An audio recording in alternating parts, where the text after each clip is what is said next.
The year was 1913. Woodrow Wilson was president, and powerful banking interests, who had been trying for years, finally achieved their long-term goal of a silent coup d'etat by taking control of the American government. The first thing they did to accomplish their takeover was convince Secretary of State Philander Knox to lie to the American people and tell them that the 16th Amendment, the Income Tax Amendment, had been legally ratified by the states when it was not. The bankers knew that this tax would ultimately end up in their pockets. Because of this fraud, the American people were led to believe there was now a tax on their labor.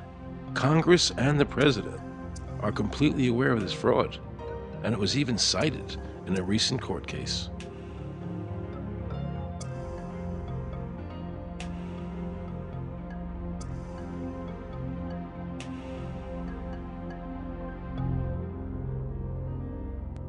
That very same year, the bankers committed their second and by far the most diabolical fraud ever perpetrated on the American people by bribing senators to pass the Federal Reserve Act without the required constitutional amendment.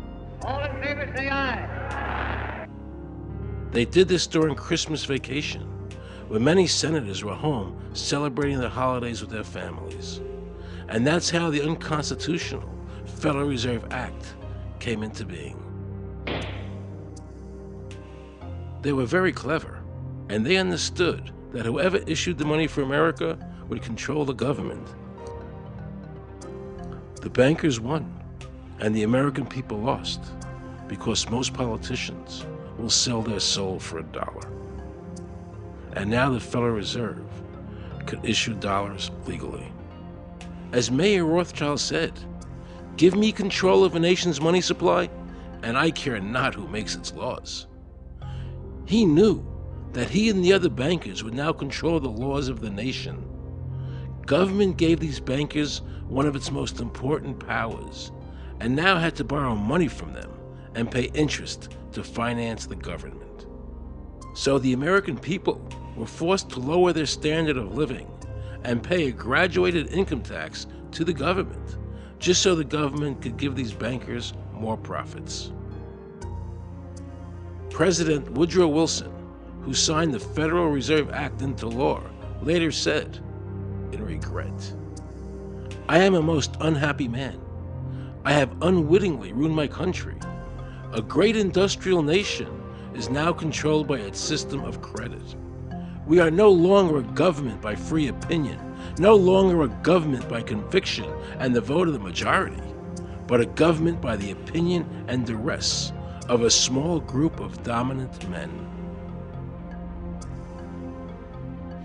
The Federal Reserve was created by Congress in 1913, and it was entrusted with the power granted originally to the Congress by the U.S. Constitution to coin money and regulate the value thereof.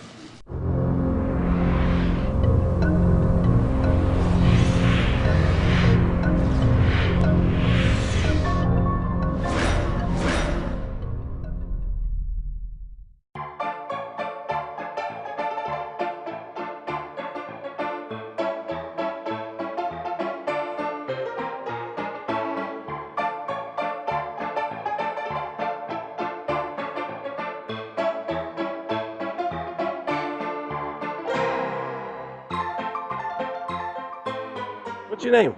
Jan Crafting? Hi, Jen. I'm Aaron Russo. I produced the movie Is this a joke? Am I gonna No, make no, it no, it's look not a joke. foolish? Okay, good. No. I produced the movie Trading Places with Eddie Murphy and The Rose with Bette Midler, many movies, and I'm doing a feature film. And my film was about my quest to find out whether or not people pay income taxes. Do you pay an income tax? Yes, I do. You do? Yeah. Have you ever seen a law that requires you to pay an income tax? Have I ever read it? You mean in the page, black and white? No, no. So you pay the income tax, I assume? Of late. Well, actually, no, I didn't file last year, but Okay. I'm sorry, is this on film? No, I paid my taxes. My question to you is, have you ever seen a law that says you have to pay an income tax?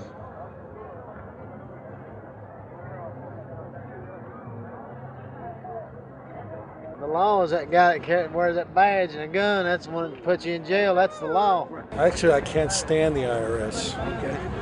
They're evil. Do you have any fear of the IRS?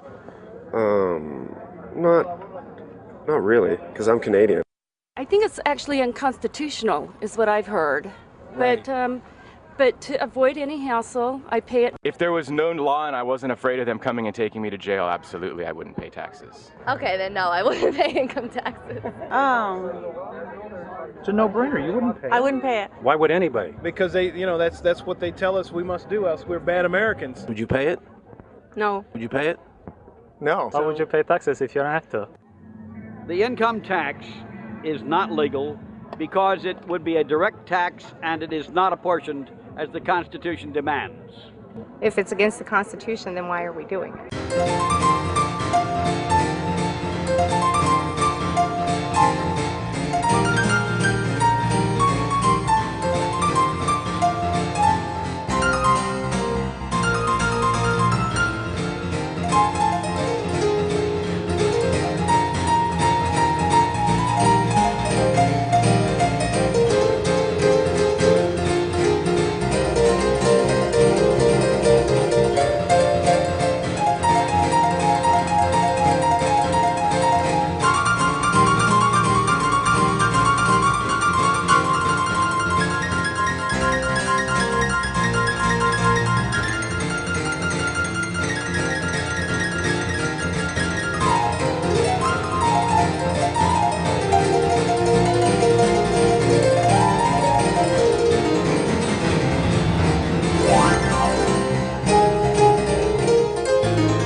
I really expected that, of course, there's a law that you can point to in the law book, the code, that requires you to file a tax return. Of course there is.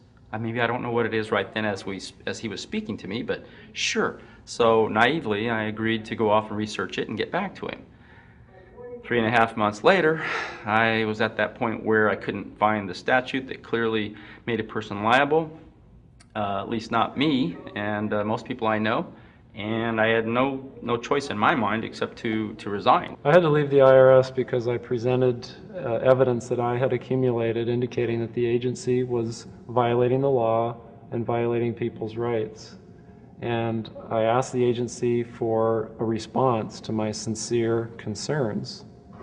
And the answer I got was that they would not respond to my concerns and that they would provide me with the paperwork necessary to tender my resignation. But We the People Foundation for Constitutional Education put a full-page ad in the USA Today on July 7, 2000.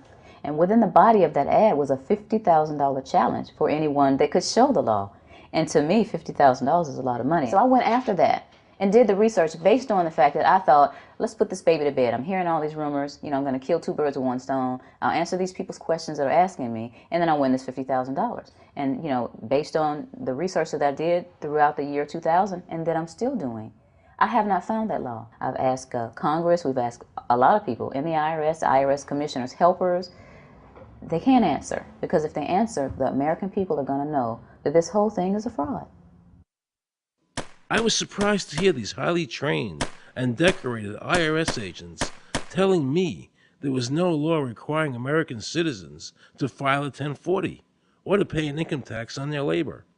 I haven't filed an federal income tax return since I left. I have not filed a tax return since 1999. Approximately 67 million people don't file an income tax return. I made a decision to go to Washington so I could attend the We the People Foundation press conference.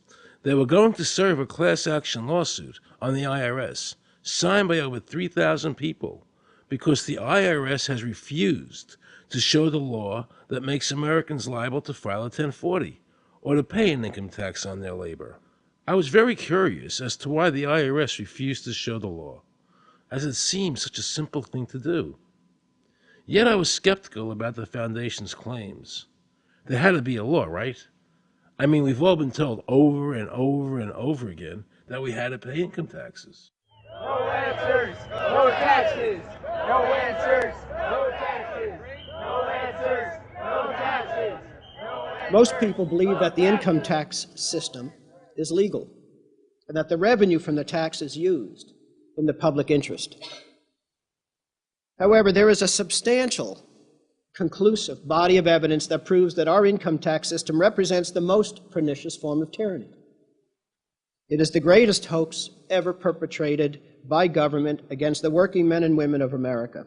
American citizens, along with the Foundation, have been asking the IRS to specifically provide them with the underlying legal foundation upon which they administer and enforce the personal income tax laws in our country. At the national level, when people would attempt to contact somebody of a much higher authority, say the commissioner, same kind of thing.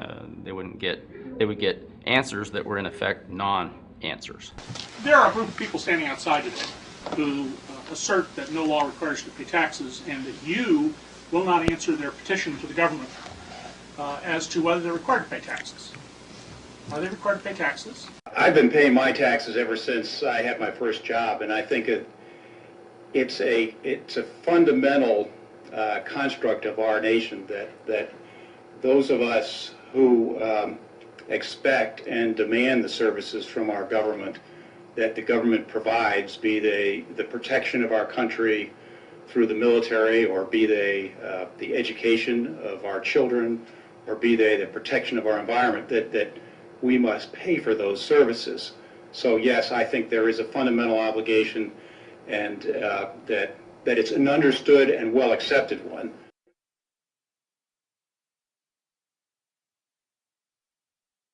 Joe Bannister and I had a meeting in the White House with President Clinton's economic advisor, Jason Furman. He accepted the remonstrance for the president. On June 2nd, I called and spoke with him. His words were, "We have decided that the issue of the legality of the income tax is not a high priority matter for the White House, and we will not be participating in any conference on the subject."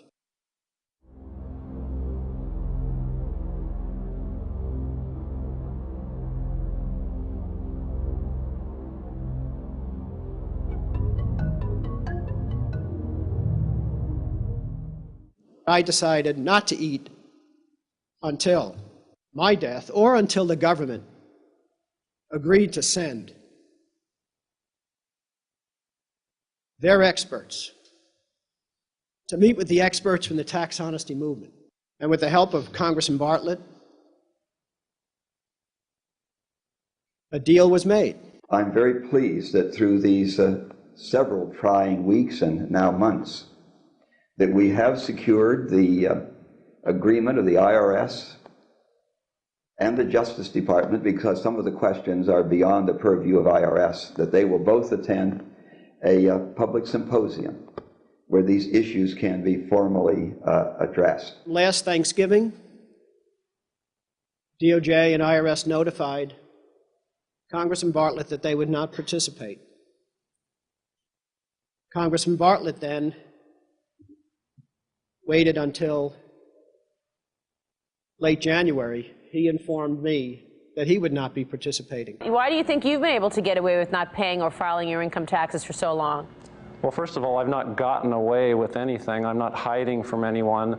I'm simply asking the IRS to show me the laws that apparently require me to do these things, and they are suspiciously reticent to answer questions from me. And of course, there are millions of other people, many other organizations who have attempted to get answers. They act very suspiciously when asked to simply sit down at the table with the American people and discuss what their obligations are. Rather than pulling up a chair, they pull out a club. As a matter of fact, David K. Johnston of the New York Times asked Terry Lemons of the IRS, "Why won't the IRS answer the questions set forth in the petitions from the American people?" Mr. Lemons' response was, "The government is answering the questions through enforcement actions in the courts." This is a very chilling remark on the government's use of brute force instead of civility and logic. The federal government itself refuses to provide the American people who are coercively being subjected to this extraction of their private property without any underlying legal justification.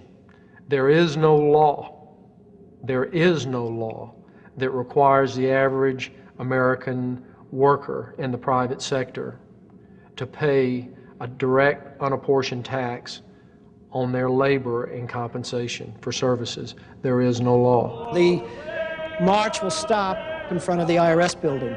They are now going to serve a class action lawsuit on the IRS. Very courageous. My name is Charles Bell, and I'm here to serve this complaint on behalf of the American people to the Internal Revenue Service. The complaint is accompanied by an affidavit that's under the hand of Robert Schultz. Case was served. We'll call you with the case number. Case has been filed. We'll call you with the case number. Thank you. Okay, thank you. We appreciate your time. America, baby!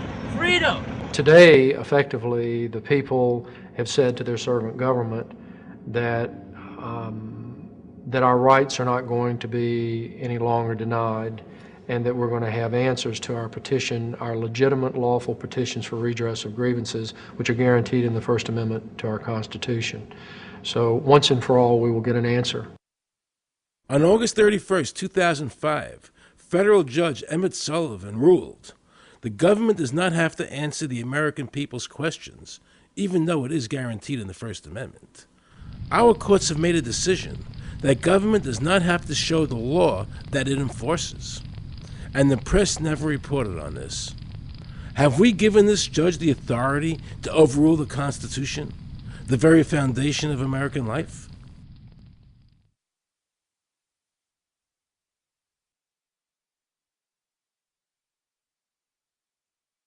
I believe that in both spirit and substance, our tax system has come to be un-American.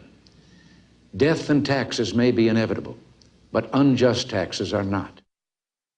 The country's taxes must be fixed, and I know what to do with it. If you think you're paying too much now, just wait till I get through with it. Now, Mr. Hanley, I'd like to ask you something.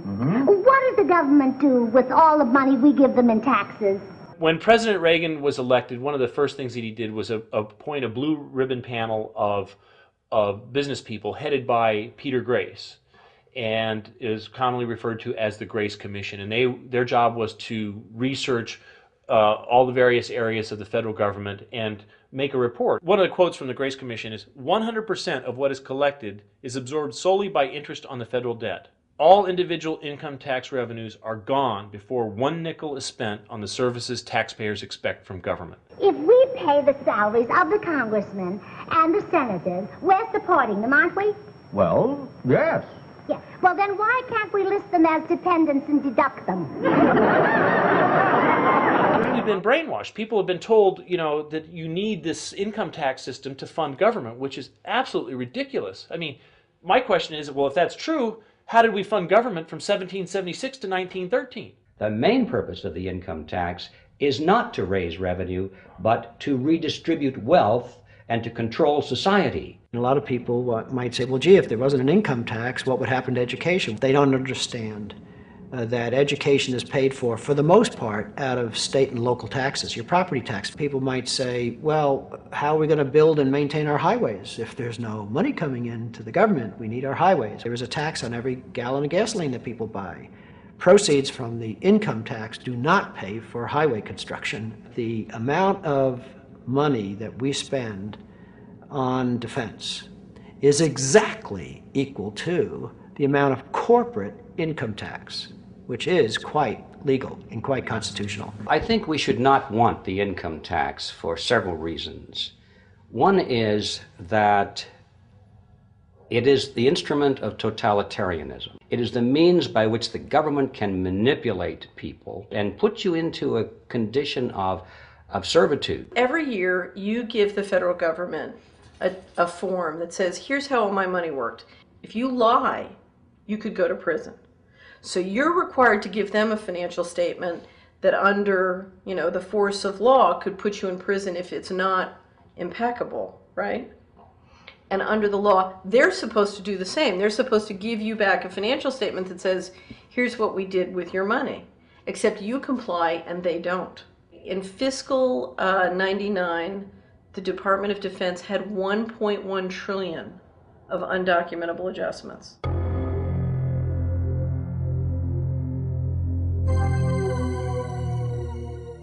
The following year, they had 2.3 trillion of undocumentable adjustments.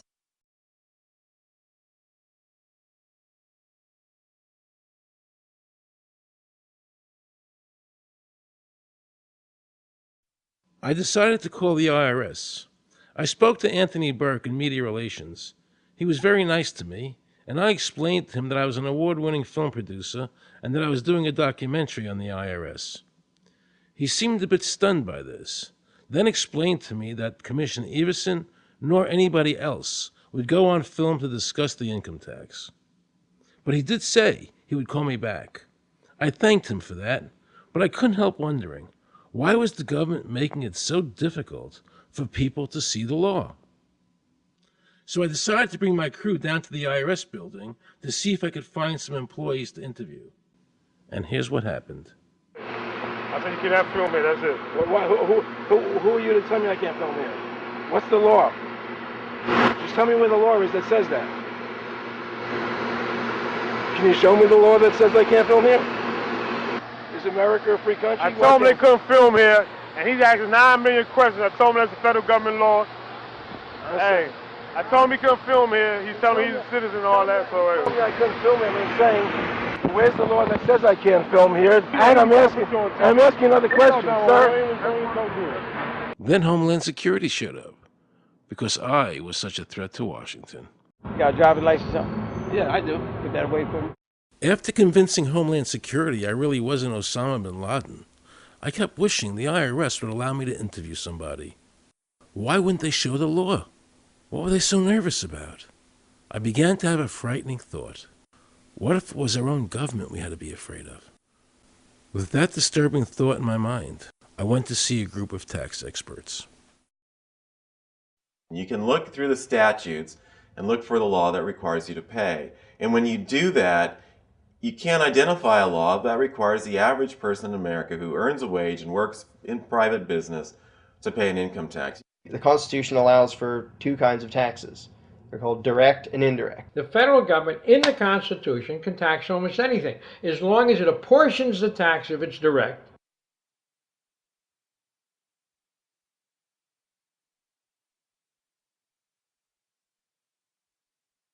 The indirect tax is, for example, an excise tax. I can avoid the excise tax on gasoline. I can choose to ride my bicycle. I can avoid the excise tax on tobacco. I can choose not to smoke, or I can grow my own tobacco.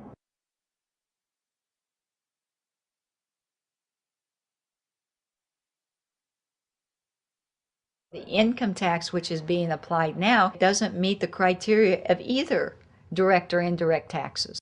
The IRS claims that in 1913, the 16th Amendment, the Income Tax Amendment, allowed the government a third form of taxation.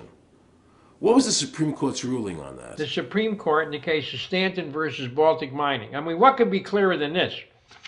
The provisions of the 16th Amendment conferred no new power of taxation. The Russo case also said that the 16th Amendment did not impose any new taxes and did not change any of the taxing restrictions of the Constitution. There were also several other major Supreme Court cases in that same period from 1916 up until about 1923. Stratton Independence versus Hobart, Southern Pacific versus Lowe, Bowers versus Curbo Empire, Burnett versus Harmel, Doyle versus Mitchell. It's actually very simple. Congress tried to enact an income tax in 1894. The Supreme Court said that's unconstitutional.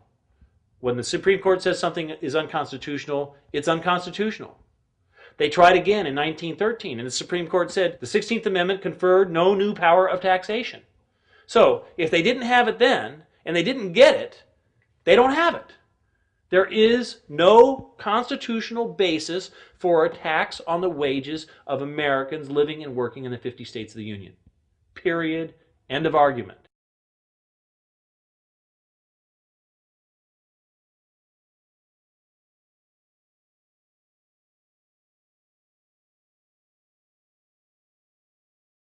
I have a letter here from Daniel Inouye's office out of the United States Senate that says, based on the research performed by the Congressional Research Service, there is no provisions which specifically and unequivocally require an individual to pay an income tax. Period. End of story.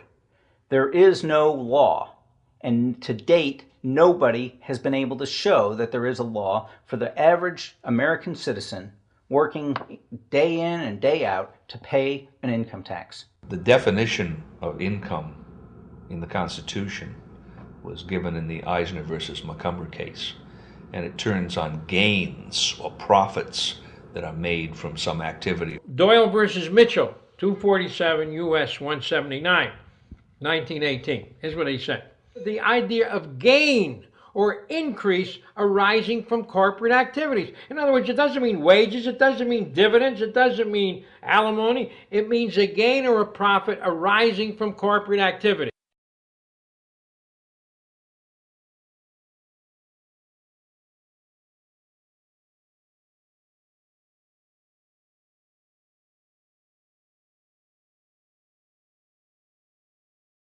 These liens that are recorded against people by the government for tax liens are nothing more than allegations. They are non-substantive. They have never been determined by a neutral third party, such as a court, to have one shred of validity. If you ever get a notice of an audit or anything else, the first thing you should do is a Freedom of Information Act request for records that they're using to substantiate or justify the audit. There is nothing in the Internal Revenue Code that creates any such thing as an income tax evasion or crime. There's nothing in the code that allows IRS agents to seize property. The government is involved in judicial blackmail. The government knows that if it legally seizes somebody's property, that person doesn't have the funds and he can't even get a lawyer who can help him. I conducted investigations in the Title 18 of the Criminal Code, the U.S. Criminal Code. And in there, the statutes and the regulations are very specific as to what's violating the statute. In the Internal Revenue Code, Title 26, there's nothing specific in there. I mean, even the FBI is feared the IRS. You have to understand that an agency which will unlawfully impose a tax that doesn't exist is not going to care. If we, the people, don't know what our rights are, they're not going to tell us. If Americans just learned that the IRS was actually knowingly deceiving them, that would be enough for them to rise up and put a stop to it. This small booklet includes the Constitution of the United States, the Bill of Rights, the Declaration of Independence. This is a document that every citizen should read. It's a document which freed an entire nation. This is the Internal Revenue Code. And this document, and the unlawful application of this document by the Internal Revenue Service has enslaved the nation that this document attempted to free. I was very impressed with the people in the tax honesty movement. They weren't kooks, they were highly intelligent, well-researched, and very genuine. I was wondering why I never heard about all these Supreme Court decisions in the media. So I really wanted the IRS's point of view, because to get the true story, it was imperative I hear both sides. I kept wishing Anthony Burke would call me back. He seemed like an honest man. I then proceeded to call my message machine. Hi, this message is for Aaron Russo. This is Anthony Burke at the Internal Revenue Service. Let me suggest some people that you might want to think about talking to. One would be Don Alexander, who's a former commissioner who's here in town in Washington. Another would be Sheldon Cohen, who is both a former commissioner and former chief counsel. All of those guys, I think, can answer your question about, where in the tax law it says that you have to pay taxes. Wow, good news, I thought. So I called Sheldon Cohen because he used to be the IRS commissioner. He wrote the tax code, and he was also general counsel to the IRS. He is a true expert, and I couldn't find a better person to answer my questions. He graciously agreed to my interview. The reason I'm doing this documentary is because there are many people in America today who believe that there's no law that requires them to pay an income tax or file a 1040. And there are many people going to jail for it, fighting over it. The Internal Revenue Code is authorized by the 16th Amendment. I think it should be clarified. I think government should be transparent to the people.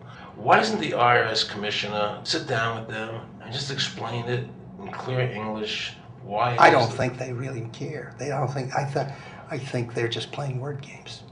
You don't think they're sincere people? You know? No, I don't think they're sincere people. What does voluntary compliance mean? And why does the IRS code say it's voluntary to comply, not mandatory? That's a word euphemism we use. We use voluntary compliance when we talk about traffic signals. Most people at 2 o'clock in the morning, do you stop at a red light? Yeah. Is there a cop there? Sometimes I don't. Well, I do, and most of us do. Most of us do. Right. But that's voluntary compliance. That was a complete perversion of logic. Traffic laws state that it is mandatory to stop at a red light. The IRS code says it's voluntary to comply. Mandatory and voluntary are the complete opposite of each other. Yet he wants us to believe that they mean the same thing.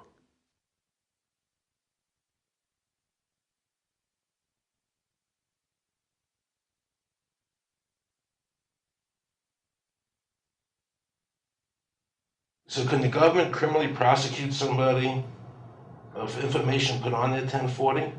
Yes. Right, so doesn't that violate the Fifth Amendment? No. But the Fifth Amendment says I don't have to do anything that incriminates myself. Well, it doesn't incriminate you to put your income down. But you said before I could be put in jail for it.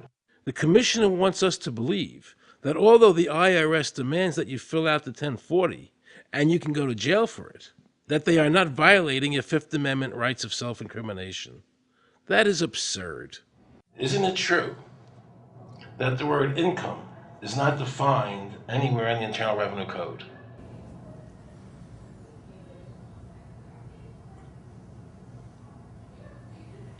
The law says that the government has a right to tax income from any source derived. So, but the word income is not defined in the code. It just says income without a definition That's right. of what income is. That's right. Correct? Yeah. But there are many different kinds of taxes. Well, how can an American citizen know what income is if the code doesn't define it? If they're paying an income Because tax... the courts have all defined it. Do you remember what constitutional attorney Edwin Vieira said? The definition of income in the Constitution was given in the Eisner versus Macomber case, and it turns on gains or profits that are made from some activity. So the Supreme Court has ruled income is not wages, it's not labor, it's gain from corporate activity. I believe that a man's labor is his private property. That's your view, but it's not the law. The Supreme Court's even said your labor is your private property. When I go to work for somebody, it's a trade. It's an even exchange. I do some work, you give me some money.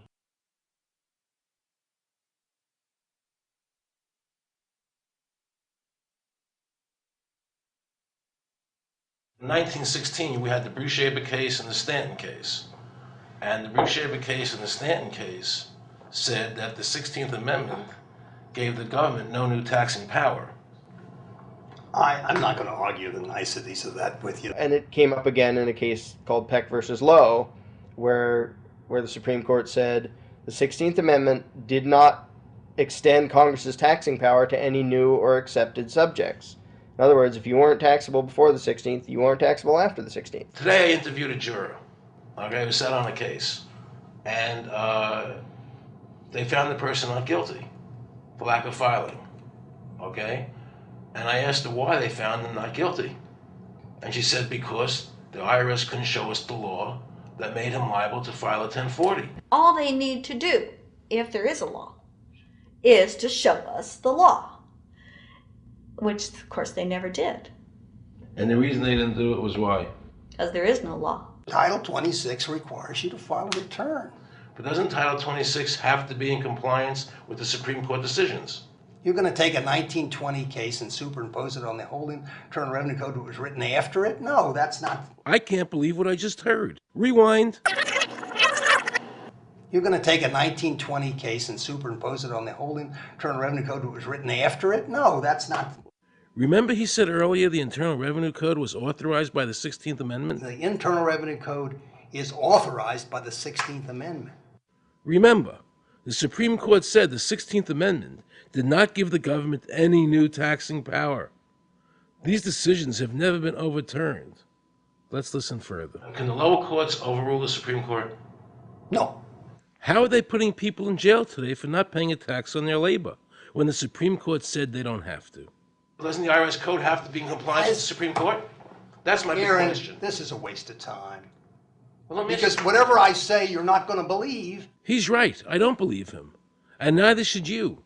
He wants us to believe we should obey the IRS code, which is being enforced in violation of the many Supreme Court decisions. If the Supreme Court made a decision... Thank you, Aaron. I think we're finished. I'm sorry, Mr. Cohen, you're doing that. Well, I'm sorry that you constantly re-argue the point. You're liable because the law says that you're liable, and the courts say the law says you're liable, and that's why you're liable.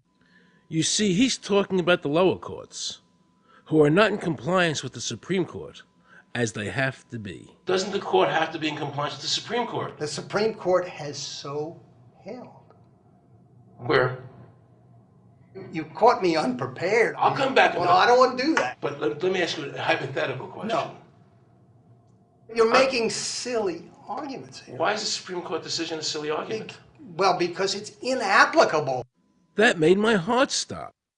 He just said Supreme Court decisions do not apply to the IRS. That's the behavior you would expect from a totalitarian country, maybe China or Russia or Cuba, not from America. They're just making up the law as they go along. Now I knew the tax honesty movement was right. The IRS thrives on intimidation and fear, not by law. It's no different than a criminal protection racket, using force to extract your money from you. Then the former IRS commissioner, now working at a prestigious Washington law firm, threatens me. Watch. Aaron, you understand Yiddish, Cornish helfen. For those of you who don't understand Yiddish, that means nothing will help you. Now it all became clear. I understood why the IRS wouldn't go on camera and talk about where the law was. I understood why all the senators I called refused to be interviewed. There is no law.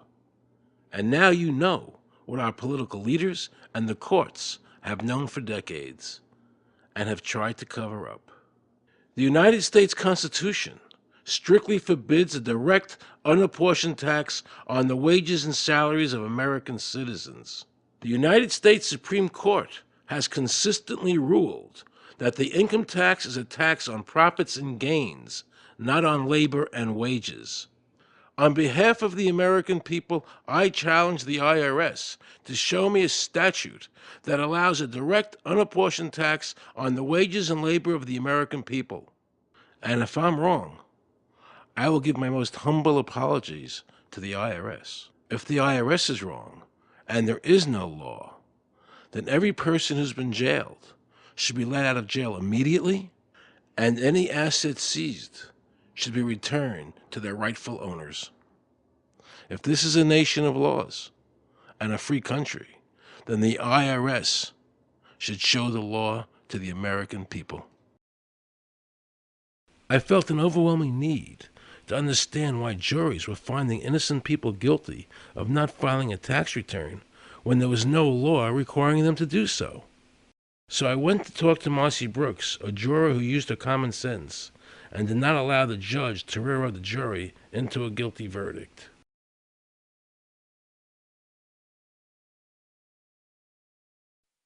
He was being tried for 4 counts of not filing his income tax. Okay. And our question was, well, what is to decide?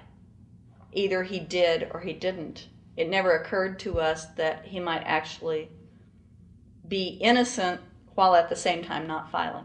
In the federal government, it is not a felony not to file taxes. Finally, they said, okay, if we're going to get this guy, we're going to have to put it in the state.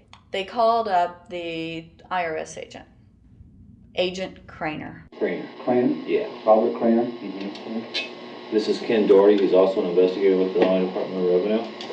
This is a request for a copy of the delegation of authority order. Right, and I talked to my boss about that, and he said that my badge is that. Badge is the authority. I thought it had to be in writing. The last question that the defense asked him was, did you write any of this down? And Agent Craner looked right at him and right at us, and he said, "I never wrote anything down."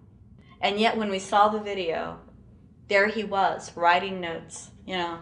And so I'm thinking, okay, at this point, the judge is supposed to say, "Agent Craner, it is clear that you have committed perjury." It wasn't even noticed.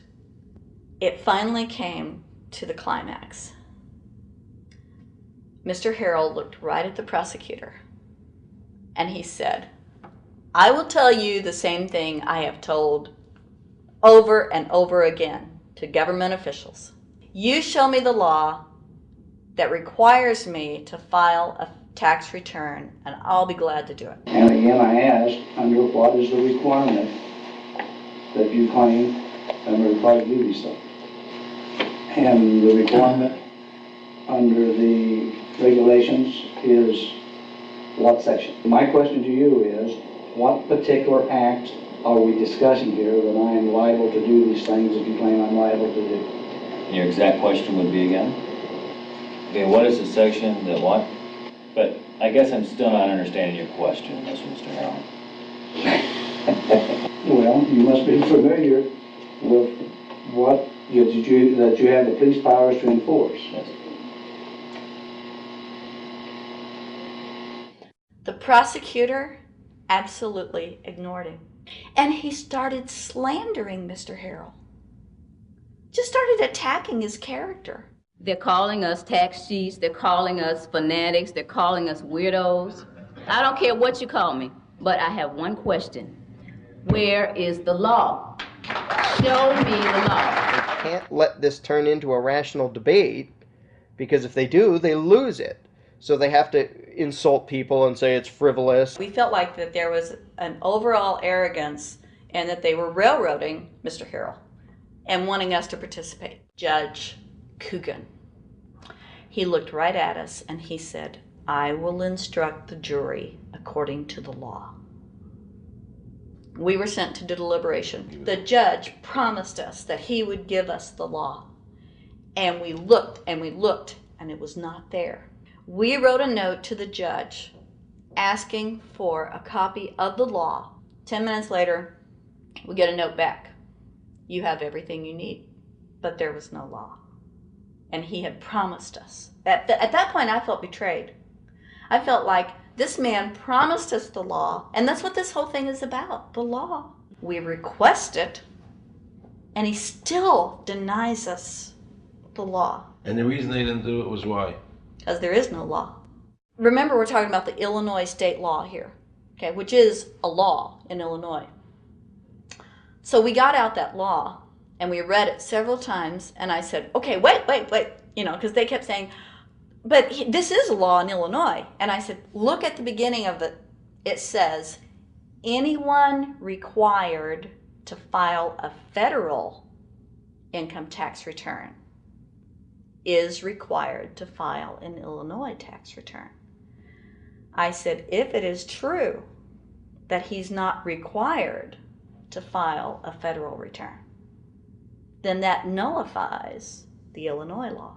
Two people, they kept saying, but he's going to get by with it.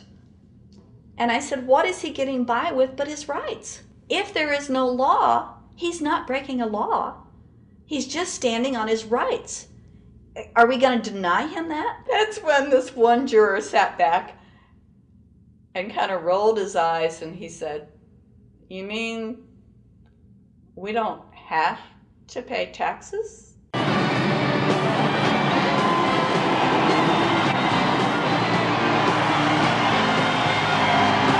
All of a sudden we realized that this trial was much bigger. And the ramifications of this trial were going to be so broad if it actually got out. I mean, it's like we had just discovered this great government secret. And so when we came out for the delivering of the verdict, the judge was, I'm sure, even at this point, I'm sure he still thought we would give a guilty verdict. And the reason I say that is because of the look on his face when the first not guilty was read. His face just turned white. I mean, it's like, I don't believe this. The second time, you could hear people out in the audience, just in the courtroom, just going, wow, and the judge is just getting red in the face. I mean, he was just livid. And the judge got up and left. I sat there and I thought, this truly is a victory for the people. And I have never felt more patriotic. And I knew that we had done the right thing. I looked at that man, Mr. Harrell, and I thought, the system might not work all the time, but this time, for that man, it did. In November 2004, the government arrested former IRS criminal investigator Joe Bannister. They charged him with fraud for telling the American people the truth about the income tax laws. The jury obviously agreed with Joe. Well, it just showed Mr. Bannister to be honest and straightforward and working within the law. Vernice Kuglin, a Federal Express pilot, claimed there was no law requiring Americans to file an income tax. She also won in court. 24 people were criminally charged by the IRS because they claimed there was no law requiring them to file an income tax return. The fact is, neither the judge, nor the prosecutor, nor the IRS could bring that statute in there because it's not in the books. The jury came back with an acquittal for everyone. When the matter is put to the test, which means in terms of court and enforcement action, there is a 100% success rate in shooting down these arguments. The mafia has a code and they follow it, and it's a code of honor. But the IRS has no code of honor.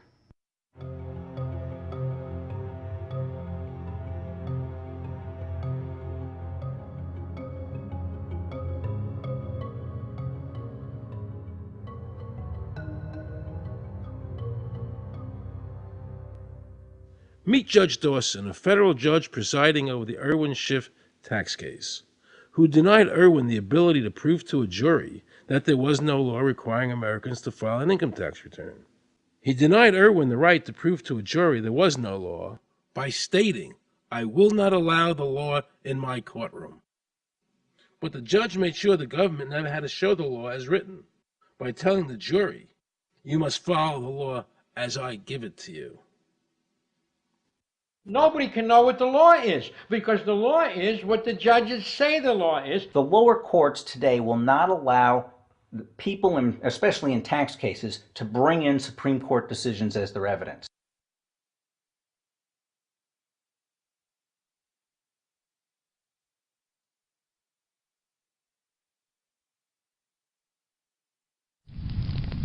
Here we have a federal judge railroading an American citizen by saying Supreme Court decisions are irrelevant. And again, nothing from the press defending our freedoms.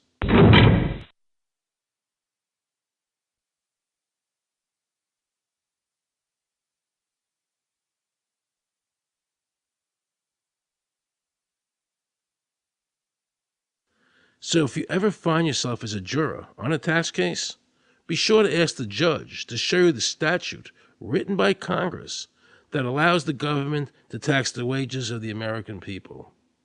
If the judge can't show you the law, then how can you possibly, in good conscience, convict someone and destroy their life?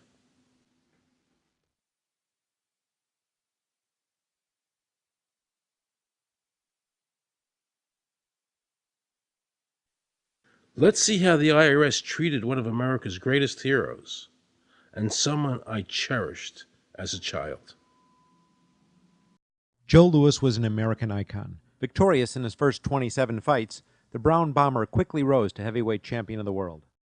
His 1938 knockout of German Max Schmeling, who represented Hitler's Aryan ideal, earned him the admiration of millions of Americans. Is watching carefully. Louis measures him right to the body, a left up to the jaw, and Schmeling is down. The count is tied. Right after Pearl Harbor was bombed, Joe had a title fight where he donated his fee to Navy War Relief. Well, No, I'm not working for nothing. I'm working for my country, and I think that's about the greatest piece of work that anybody can do. Well, I certainly agree with you for that, but you're turning over an awful lot of money. Well, we all turn over a whole lot for this country at this time. Joe volunteered for the segregated army and defended his title while in the service, this time donating his normal fee to Army relief. I'm only doing what any red-blood American would do. Since the checks were in Joe's name, the IRS taxed him on their full amount, even though he never saw a penny of it. At the end of the war, Joe was awarded the Legion of Merit. But what most people didn't know was that the IRS was charging him $50,000 a year in interest alone on his debt. When Joe's beloved mother died, leaving him $600, the IRS immediately seized it. They also confiscated all of his children's trust funds. Joe was forced to continue fighting until he was 37 and out of shape, just to pay off his ever-mounting debt to the IRS, which grew to $1 million, $100,000 a year just in interest. At the end of his life, Joe was forced to become a greeter at a Las Vegas hotel just to make ends meet. It was a shameful thing to see a man like him, great fighter, great human being humiliated and destroyed in this manner, because after all, when you owe Internal Revenue money, no matter what you have, they take away from you. And they took a lot away from Joe Louis.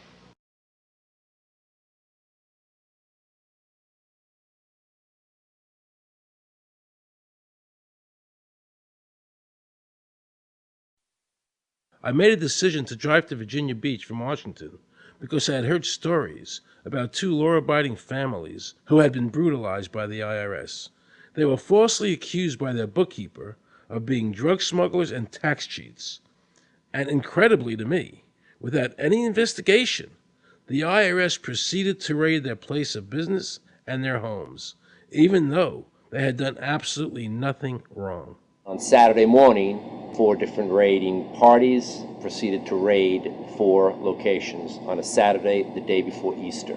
I was the manager on duty, and I was up in the deli, and people came through the door. How many came in the door? Maybe about 15 or 20 people. 15 to 20 Yeah. armed agents. With dogs, with guns. They made me get everybody in the, they went in the kitchen, they went in the deli, they went all over the whole restaurant, told all the customers, took forks out of their hands while they were eating their breakfast and told them they had to leave. I got the frantic call from Edie.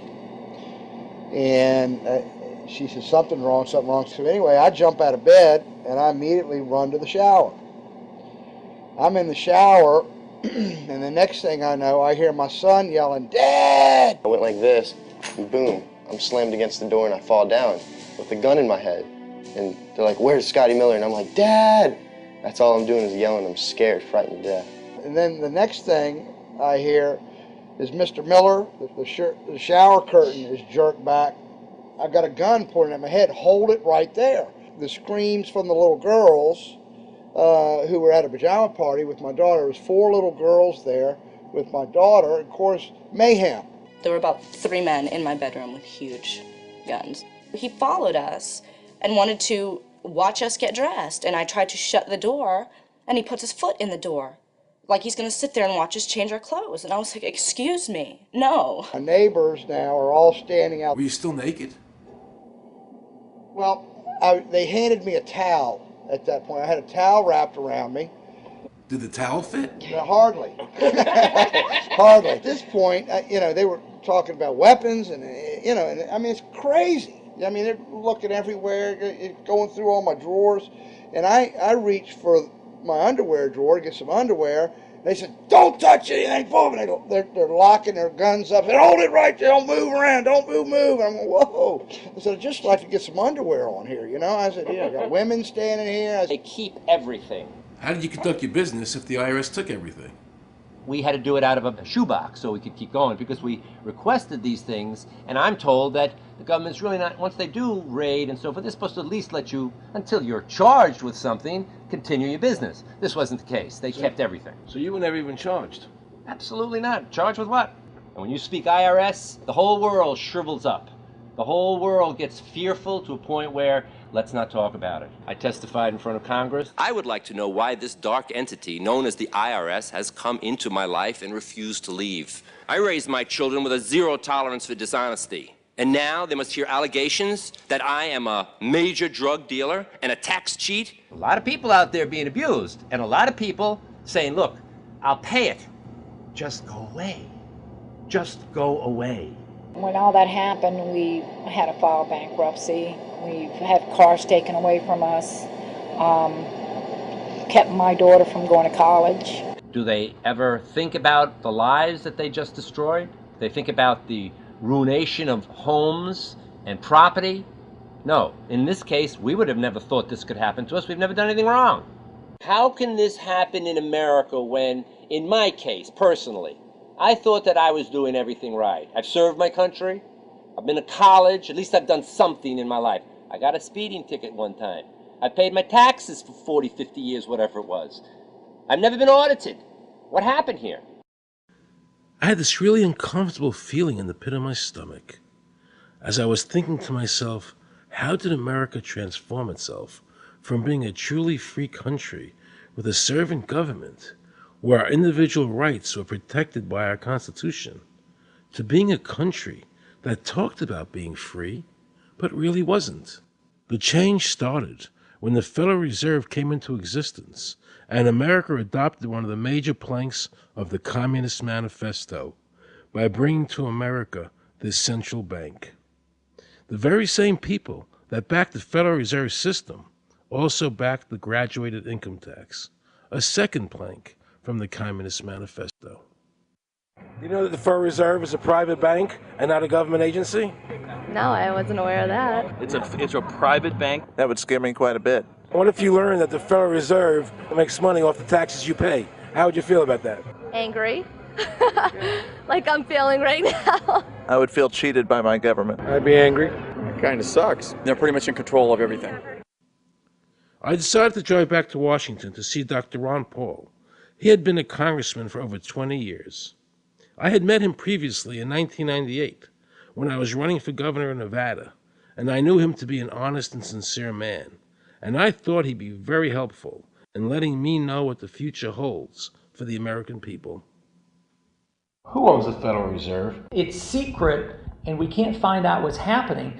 But the Congress created it, and it's not authorized in the Constitution. The government borrows money from a private corporation using the name Federal that prints United States on it, and then it pays back to the Fed, which is owned by private banks. We don't know who all those private banks are. The money that the government is paying back to the private bankers is the money that comes from you and me. Why in the world would the American government borrow money and pay fees on it when it has the authority to make the money itself interest-free? The Federal Reserve is no more federal than Federal Express. I've never seen a full list of ownership for the Fed. I don't think anybody has. The government works for a private bank, and the private bank works for its owners, the true masters. People talk to me about, the issue of Republican versus Democrat, as if they don't get it. And I say, look, here's the way you get it. It's organized crime. All you do is you call the Republicans the Genoveses, and you call the Democrats the Gambinos. The people at the top, they treat it like a crap game, like it's their crap game, like they're making lots of money.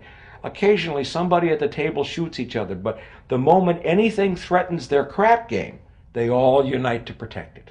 They're both controlled by the same financial, economic, and corporate interests. Once the banks get into the picture and they form a partnership with the government gives them the legal power now to create bank-issued money backed by the coercive power of government to require everybody to accept that bank money. In the course of the last century, they have converted this nation from a nation of independent freeholders to a nation of employees. And they're just one step away from being serfs. Most people spend the great bulk of their money for taxes, interest, and inflation. And all of that money goes to these two groups that comprise the cartel and their partner, the federal government. It's not a coincidence. So if Congress used its legal authority to shut down the Federal Reserve System, the American people would be much better off. Government should create issue and circulate all the currency. Creating and issuing money is the supreme prerogative of government and its greatest creative opportunity. Adopting these principles will save the taxpayers immense sums of interest, and money will cease to be the master and become the servant of humanity. Abraham Lincoln. Young people today are conditioned practically from the cradle on up to think that credit is a wonderful thing. You don't want to damage your credit. You want to do what you can so that you can go to the bank and get a good loan. There are no people who own their own property, who own their own houses, who own their own business, who finance their own business. They're only debtors. The average young person today has no concept that he's being drawn into a web, a trap. Like he's in the feudalist system, only he's going to like it. He's going to think, this is wonderful. I got my new red Corvette and I'm in debt for the rest of my life, but I'm looking good. A decision was made.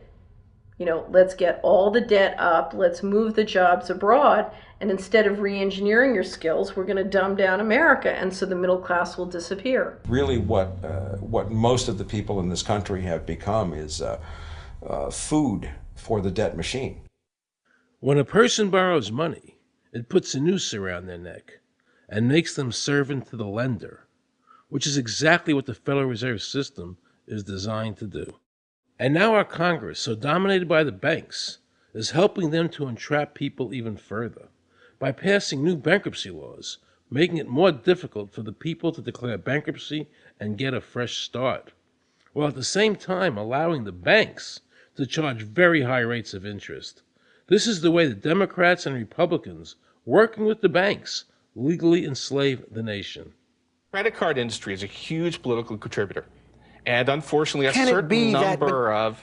It just seems so, like I say, just bald. This idea that credit card industry gives a lot of money to the government, so they will protect them even to the just abject disinterest of their own constituents. That happens kind of a lot. The board of directors of the Federal Reserve System is chosen by the president from a list prepared by the bankers themselves. The process of finding a Greenspan replacement is ongoing and is being managed by a small group of people responsible for coming up with a list of nominees. It's important that whomever I pick is viewed as an independent person from politics. If the American people ever allow the banks to control the issuance of their currency, the banks and corporations that will grow up around them will deprive the people of all property until their children wake up homeless on the continent their fathers conquered. Thomas Jefferson. So the Federal Reserve is actually an illegal entity functioning within government. It's illegal, and what we have given to this so-called agency is the authority to counterfeit money. Do you have any points of view about the Federal Reserve and how the Federal Reserve operates? They just enter something on a computer. Oh, you need 20 billion today. Here's 20 billion, but they got that out of thin air. It came out of thin air, it goes to the Treasury then pays their bills. So it's no different than monopoly money.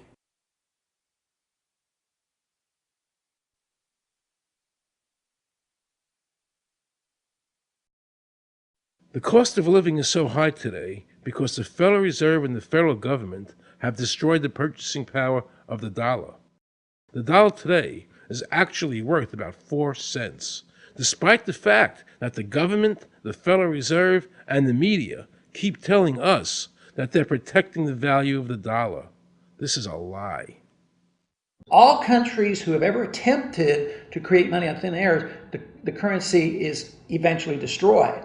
Why did we give a monopoly of creating money out of thin air to a private corporation? The result is exactly the same as if someone were picking your pocket every year, because that's exactly what they're doing. Originally, paper was a receipt which is used as evidence that the money exists. Over the years, of course, the government has disconnected the paper from the actual tangible substance, which is money. So now we have a piece of paper which is evidence of nothing. In the past, people were able to take their receipts, the paper, to the bank and get the real money, the gold, in exchange for the receipt. This limited the amount of money that could be printed thereby protecting the purchasing power of your savings. You don't have to worry. That's good because I work 3 jobs and I feel like I contribute. You work 3 jobs. 3 jobs, yes. Uniquely American, isn't it? I mean, that is fantastic. In the absence of the gold standard, there is no way to protect savings from confiscation through inflation. There is no safe store of value. Gold stands as a protector of property rights. Alan Greenspan, before he went to work for the Federal Reserve System. Now Alan Greenspan and the other central bankers want you to believe that the receipt, the paper, is the real money. This is nothing more than sleight of hand. It's a magician's trick. Because for them to maintain control over the government and the people, they have to convince you that this paper is really money, because that is the essence of their power and our powerlessness to maintain control over our own government.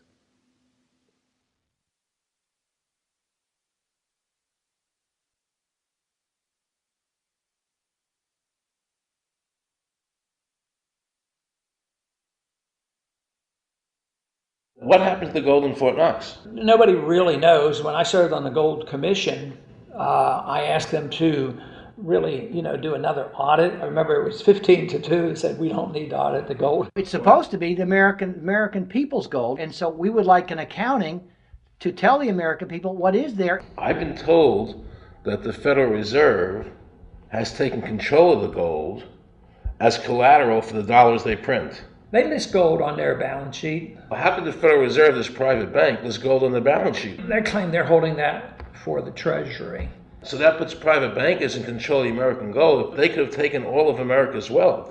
That's a possibility. Shouldn't the Congress stand up and say, where is the American people's gold? They're not audited. They control the money of America, and it's not audited? There is no audit.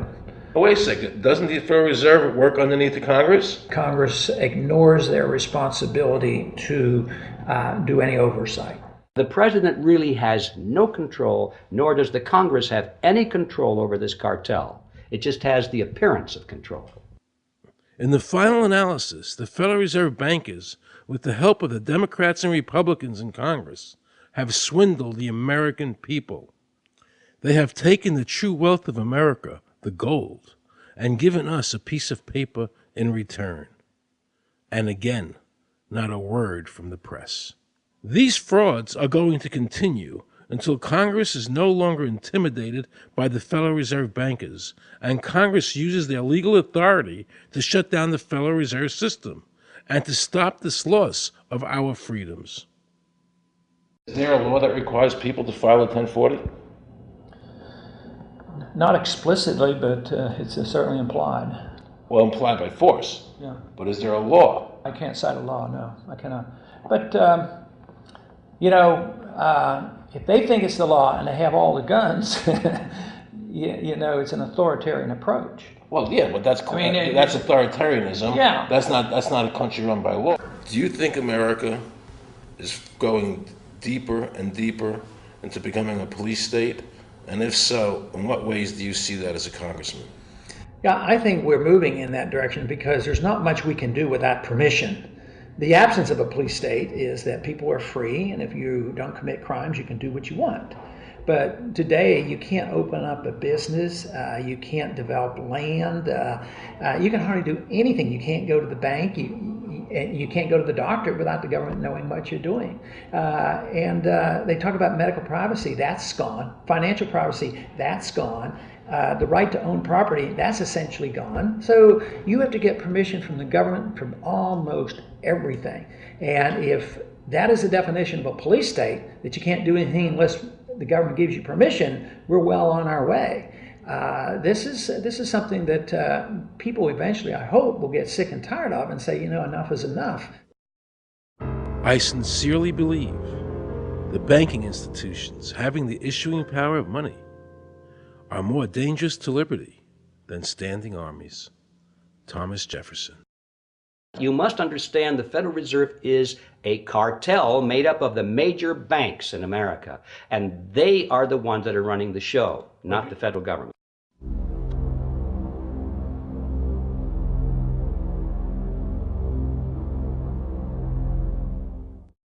The powers that be behind the system, the financial interests, are able to exercise a disproportionate amount of influence on not only the economic structure of the country, but the political structure.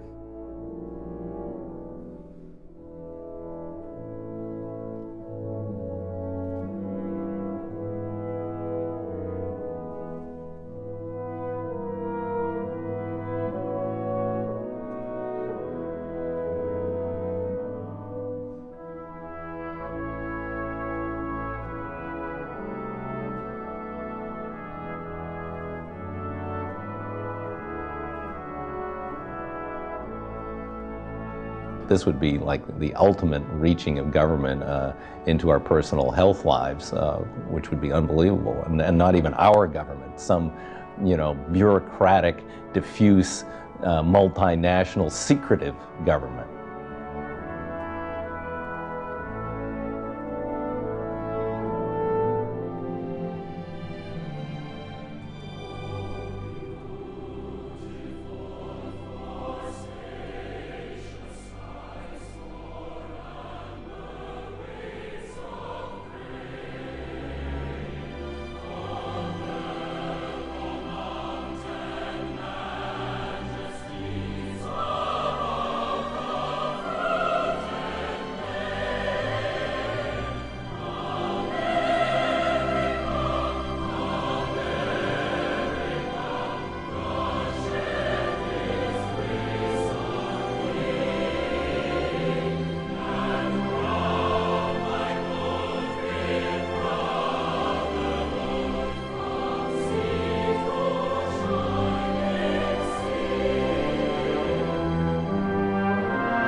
Assure the American people that, one, I've got the authority to do this. American people expect us to protect them and protect their civil liberties. I'm going to do that. Preserve, protect, and defend the Constitution of the United States. The Constitution of the United States. So help me God. So help me God. So help me God.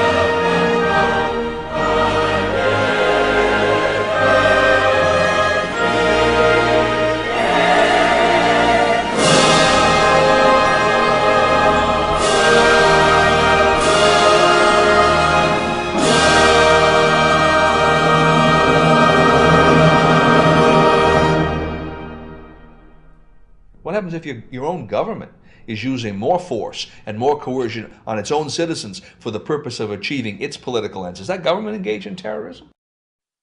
Now let's watch the government add insult to injury to the people of New Orleans. No one will be able to be armed. We will take all weapons. That happened today in this wealthy neighborhood where homeowners had armed themselves to protect their mansions. Residents were handcuffed on the ground. In the end, police took their weapons but let them stay in their homes. Wasn't that kind and generous of the government to allow people to stay in their own homes? How thoughtful. Of course, they couldn't defend themselves from looters. For many of the police and guard troops, it is an uncomfortable job to do this in an American city. You never expect to do this in your own country. Walking up and down these streets, you don't want to think about the stuff that you're gonna have to do. We are losing our right to property. The government is getting more pretext to seize it, using the power to confiscate it with eminent domain. The asset forfeiture laws have proliferated. It's easier for the prosecutors to come in and make an accusation against you and confiscate your property even though they have no evidence that you've done anything wrong. Guilt or innocence doesn't really matter that much because it's very convenient for the government. Unfortunately, what is being sold to the American people today as Americanism, if you peel off the label, you find so much similarity to what we were fighting against when we were fighting communism and Nazism and fascism. The government's now putting a national ID card together and they want checkpoints. We will be carrying our papers, and they have recommended there'll be checkpoints throughout the country. Isn't that what Nazi Germany did that everybody in America was against? Papers, please. May I see your papers? May we see your papers? I don't think I have them on me. In that case, we'll have to ask you to come along. Wait, it's possible that, yes. Here they are. These papers expired 3 weeks ago. You'll have to come along.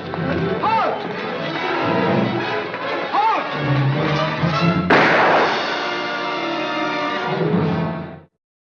In the new legislation, the national ID card is in it. It takes 3 or 4 pages to describe, and it will be connected with our driver's licenses. The states will be instructed on exactly what they have to do. Social security numbers will be used. Some type of a physical proof, such as fingerprints or retinal prints, have to be on it.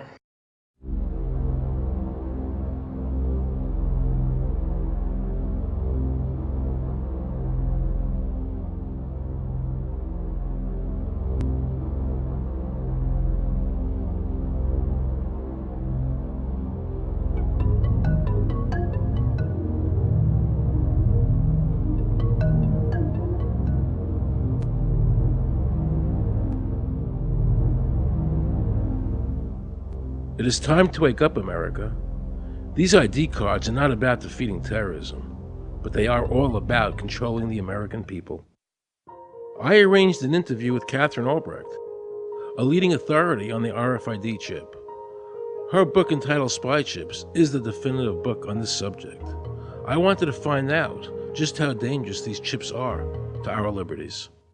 RFID is a technology that uses tiny computer chips the size of a grain of sand or even smaller, hooked up to miniature antennas to transmit information about items at a distance. Back in 1999, Procter & Gamble, Gillette, and MIT got together to find a way to commercialize this technology and make it small enough, make it efficient enough, and make it low cost enough to, essentially, their dream is to put one of these tiny computer chips on every physical item manufactured on planet Earth. The latest technology for identifying people at the point of sale, for identifying people when they make purchases, is actually the implantable chip that you can actually embed directly into human flesh.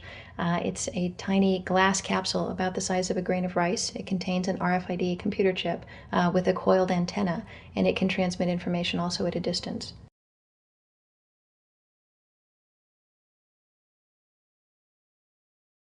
Can a microscopic tag be implanted in a person's body to track his every movement? There's actual discussion about that. You will rule on that, mark my words, before your tenure is over. Homeland Security folks, the Department of Defense, and others have expressed an interest in being able to more closely monitor the U.S. populace. And one way to do that, of course, would be being able to determine who buys what and where they take those things.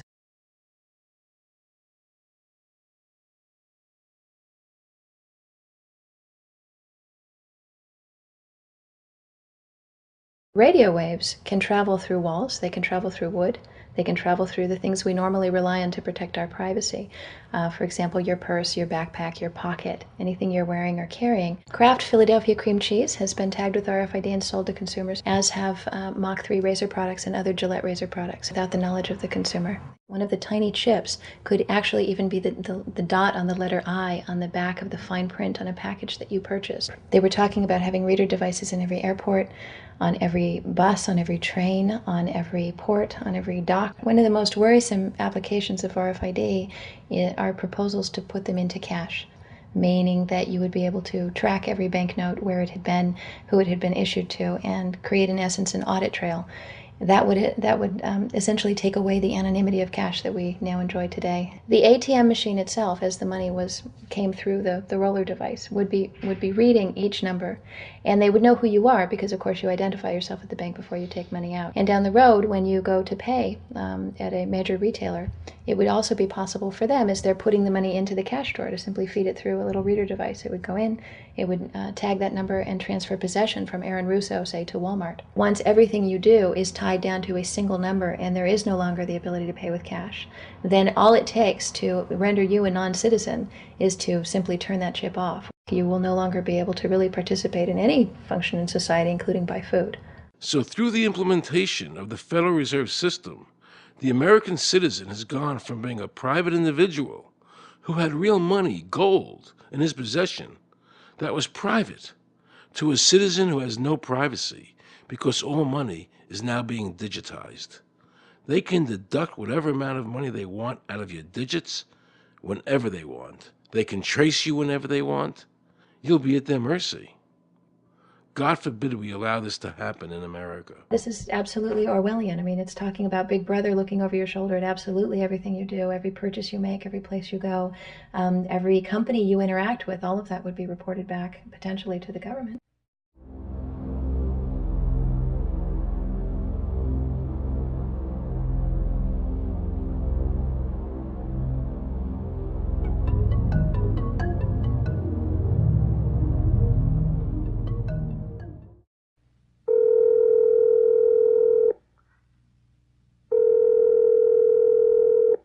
Pizza Palace, guaranteed hot in 30 minutes or it's free. This is Mary. May I take your order? Hi, Mary.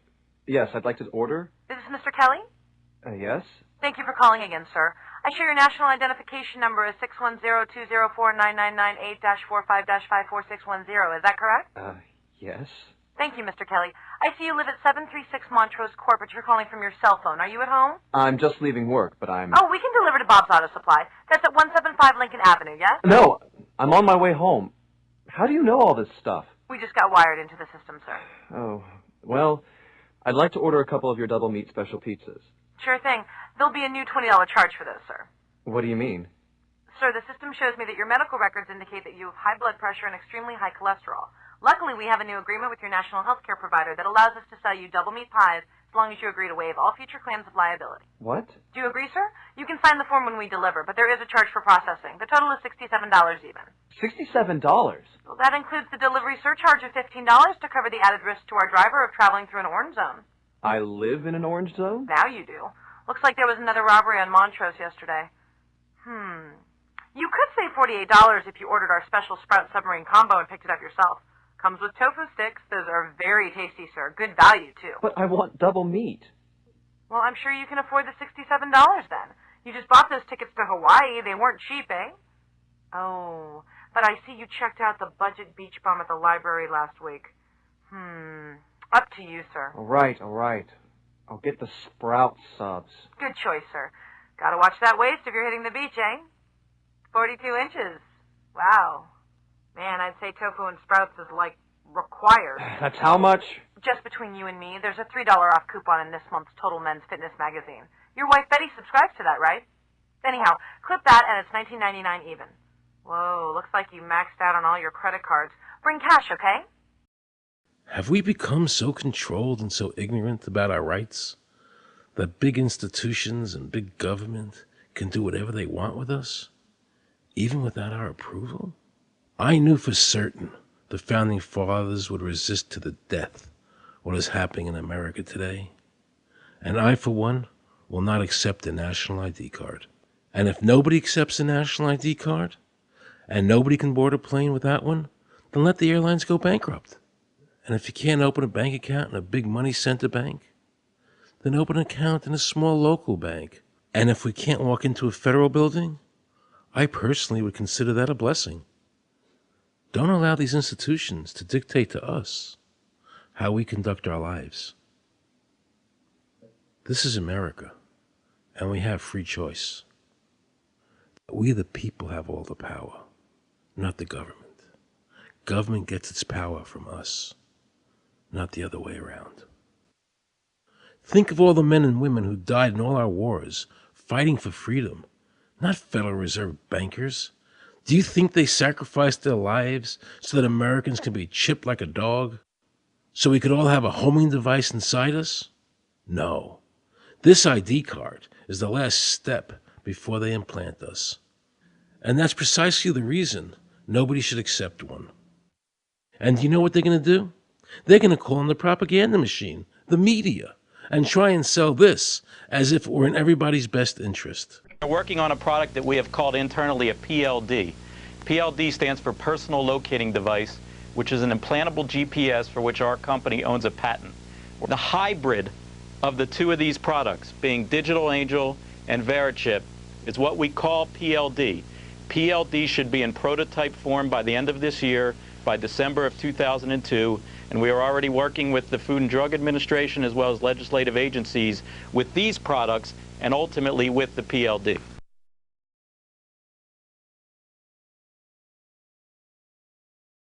We have a Florida family who are really pioneers in a brave new world. They have volunteered to be the first ever to have microchip identification devices implanted into their body. After 9/11, I was really concerned with the security of my family.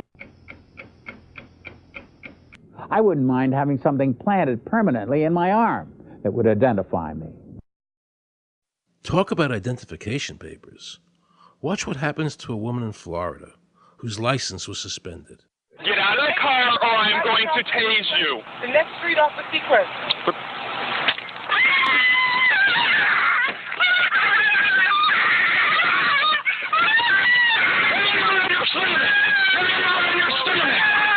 On your stomach. Do it now. Put your hands behind your back. Do it now. Do it now or you're going to get tased again. Do it now. Do it now. On your back. Put your hands behind your back. Put your hands behind your back. I can't. Sure you can't. Come here. Ow, ow, ow. Oh, got it. You got blood on her. Oh, my God. You tased me and you handcuffed me? Yep, you're under arrest.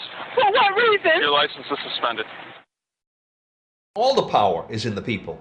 And to the extent that government becomes alienated from the people, does things that people don't want, power is transferred until you finally come to a police state, totalitarian state, whatever word you want to give it, where the desires of the people really have no consequence. They go out and they vote. Doesn't make any difference which candidate they elect. I'm a programmer. I worked for NASA, worked for ExxonMobil, worked for Florida Department of Transportation. Mr. Curtis, are there programs that can be used to secretly fix elections? Yes. How do you know that to be the case? Because in October of 2000, I wrote a prototype for President Congressman Tom Feeney at the company I worked for in Oviedo, Florida, that did just that. And when you say did just that, it would rig an election? It would flip the vote 51-49 to whoever you wanted it to go to and whichever race you wanted to win. And would that program that you designed be something that elections officials that might be on county boards of elections could detect? They'd never see it. So how would such a program, a secret program that fixes the election, how could it be detected? You would have to view it either in the source code or you'd have to have a receipt and then count the hard paper against the actual vote total. Other than that, you won't see it.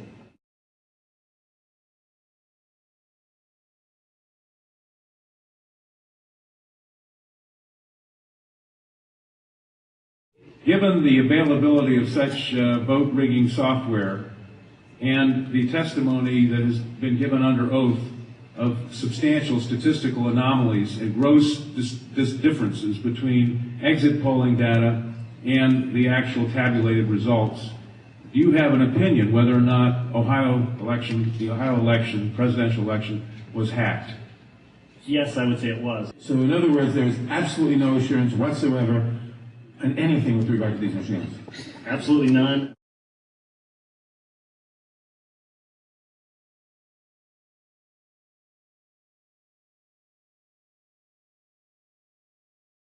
Anybody who trusts electronic voting machines should have their head examined.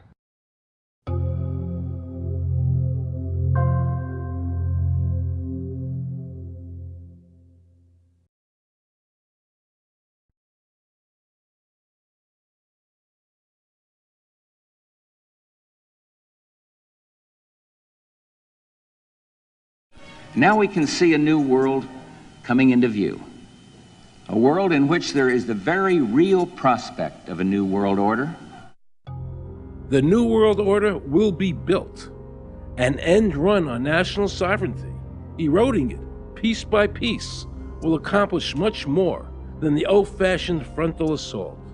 Council on Foreign Relations. We shall have world government, whether or not we like it. The only question is, whether world government will be achieved by conquest or consent. Paul Warburg, Counsel on Foreign Relations and architect of the Federal Reserve System.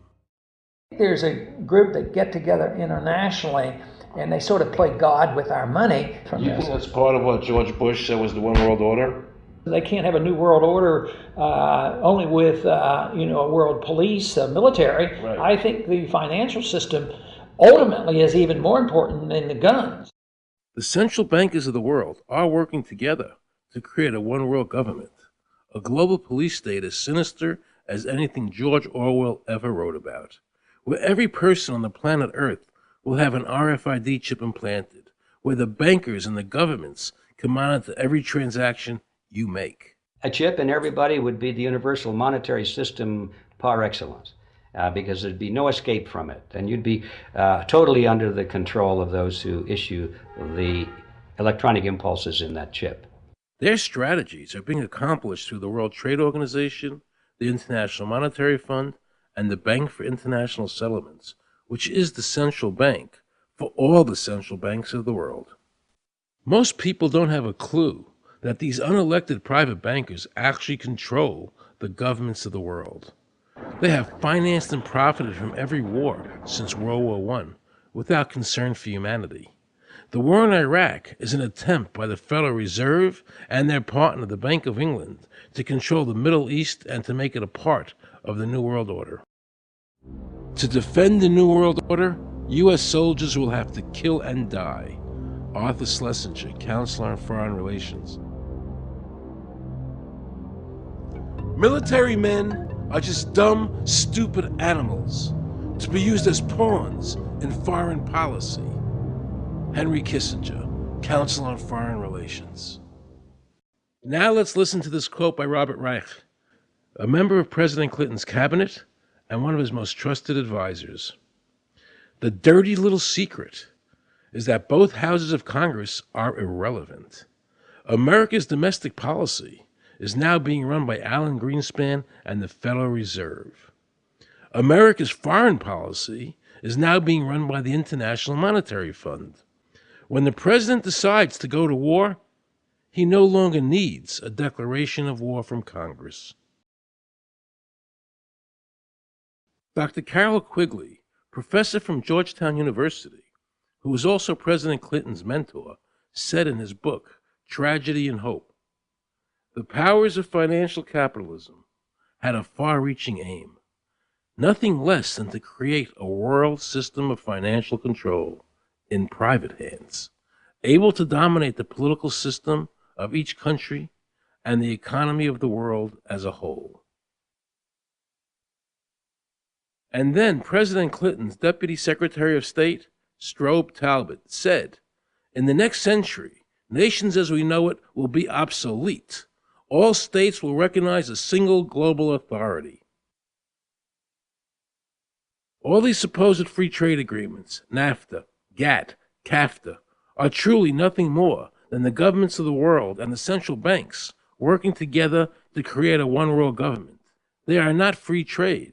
These treaties are government-managed trade, and they are destroying the American worker. Through these treaties, the bankers are actually beginning to control the laws of the world. The fact is that this relationship between the bankers, the government, and the huge multinational corporations is the very reason why the government no longer enforces its immigration laws.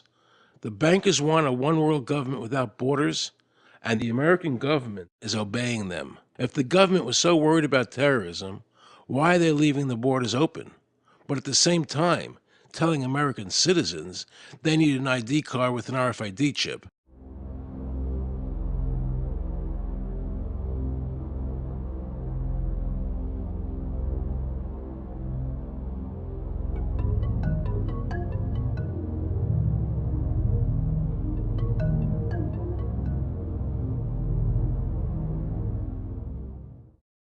The Bush administration's open borders policy and its decision to ignore the enforcement of this country's immigration laws is part of a broader agenda.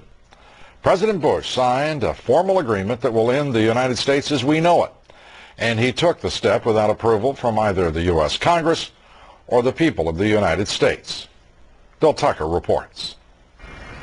The Security and Prosperity Partnership of North America sounds benign, hardly like a policy that critics call NAFTA on steroids. It's a deal that few have even heard of. It's being done again by very few people at the very top on behalf of the investment class, but the working class of people, political officials across our country, from communities, from cities and so forth, they don't know anything about this. Yet it was agreed to by Mexico's President Fox, Canada's Prime Minister Martin, and President Bush in 2005.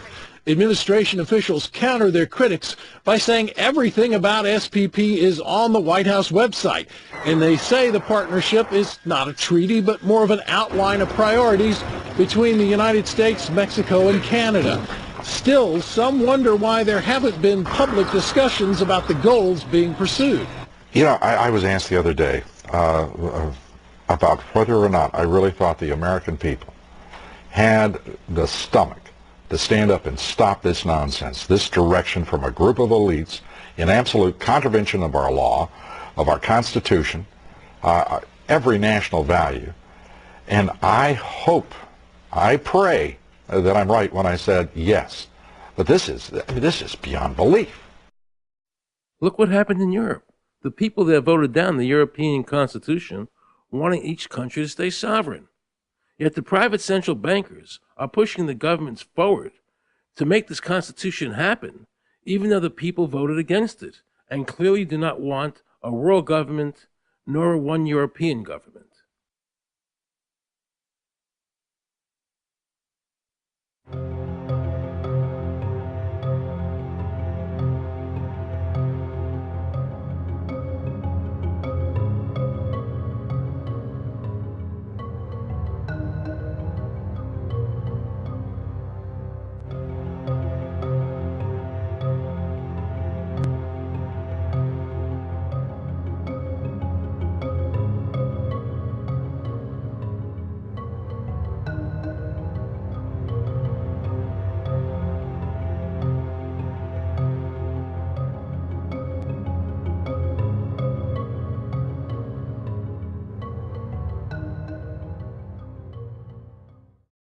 Now pay close attention to this quote by David Rockefeller, and you'll understand what is happening in the world today and where the American people are heading as a nation. We are grateful to the Washington Post, the New York Times, Time Magazine, and other great publications whose directors have attended our meetings and respected their promises of discretion for almost 40 years. It would have been impossible for us to develop our plan for the world if we had been subjected to the lights of publicity during those years. But now, the world is more sophisticated and prepared to march towards a world government. The supranational sovereignty of an intellectual elite and world bankers is surely preferable to the national autodetermination practiced in past centuries. David Rockefeller, a member of the Council on Foreign Relations, actually believes that we would be better off if he and his bank of friends ran the world.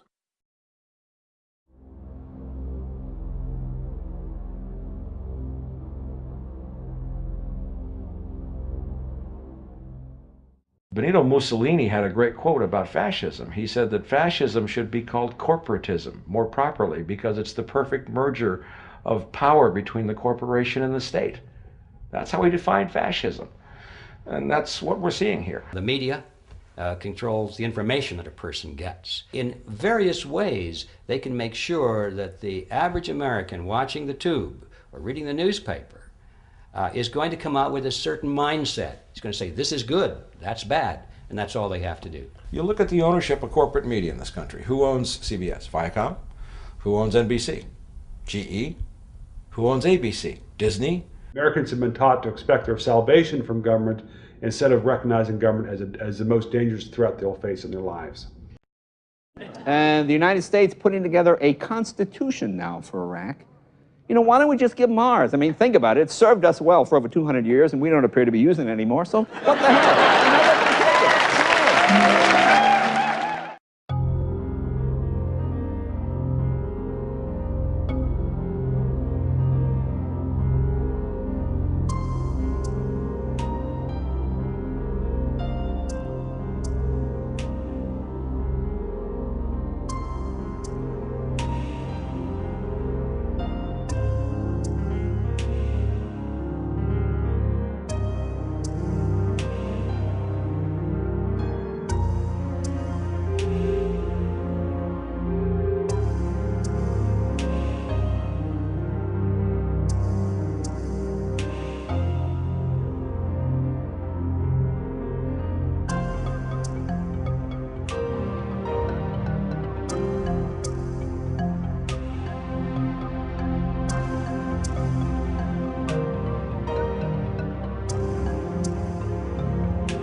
I like the old idea where you could do what you thought you could do and what you wanted to do as long as you didn't hurt other people.